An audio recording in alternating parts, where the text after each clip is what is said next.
नमस्कार दोस्तों। आज हम ऐसे किताब के पन्नों को पलटने जा रहे हैं जो सिर्फ एक धार्मिक ग्रंथ नहीं है, यह जीवन जीने की सबसे बड़ी हैंडबुक है। मैं बात कर रहा हूँ श्रीमद् भागवत गीता की। यह जीवन जीने की सबसे बड़ी किताब है। आज से हजारों साल पहले कुरुक्षेत्र के मैदान में एक महायुद्ध छिड़ने वाला था। शंखनाद हो चुका था, सेनाएं आमने सामने थी। तभी पांडवों के सबसे बड़े योद्धा अर्जुन अपने ही परिवार को सामने देखकर टूट जाते हैं। उनके हाथ से धनुष छूट जाता है। अर्जुन कहते हैं, मैं अपने को मार कर यह राज्य नहीं चाहता। क्या आज हमारे सामने भी ऐसा नहीं होता? जब जीवन में बड़ी चुनौतियां आती हैं तो हम भी अर्जुन की तरह हिम्मत हार जाते हैं, असमंजस में पड़ जाते हैं। तब अर्जुन के सारथी बनकर भगवान श्री कृष्ण उन्हें रास्ता दिखाते हैं। वही गीता का उपदेश है। चलिए जानते हैं उन 5 बड़े तथ्यों को जो आज हमारी जिंदगी बदल सकते हैं। पहला उपदेश, कर्म का सिद्धांत। गीता का सबसे प्रसिद्ध श्लोक है, कर्मण्येवाधिकारस्ते मा फलेषु कदाचन। यानी तुम्हारा अधिकार सिर्फ कर्म करने पर है, उसके फल पर नहीं है। आज के समय में हमारा सबसे बड़ा तनाव क्या है?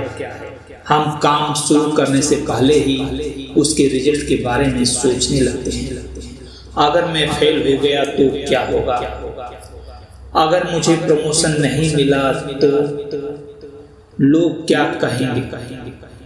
श्री कृष्ण कहते हैं, जब आप फल की चिंता करते हैं तो आपकी पूरी एनर्जी, पूरी ऊर्जा डर और चिंता में बर्बाद हो जाती है।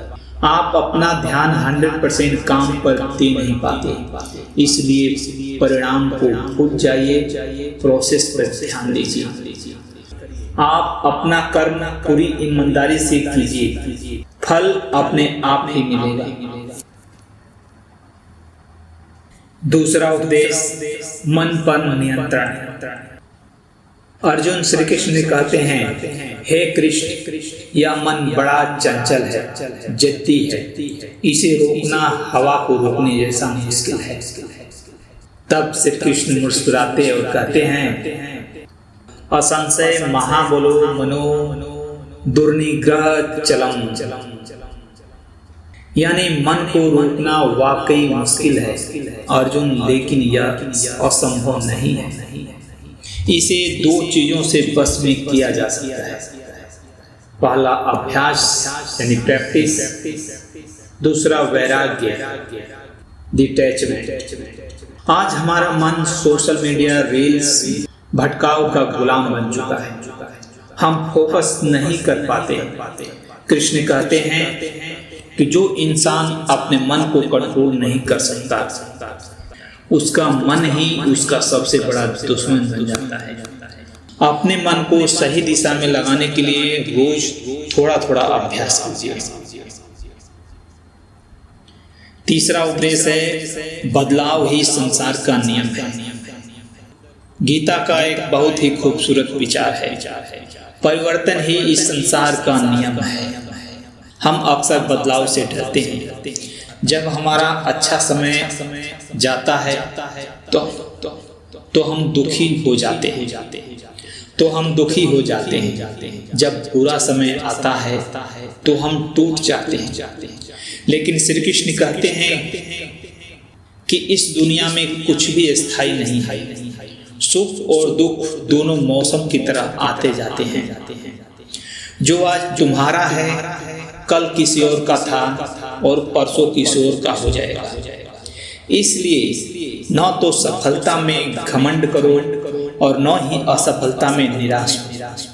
दोनों ही परिस्थितियों में शांत रहना सीखो और उसका सामना करो।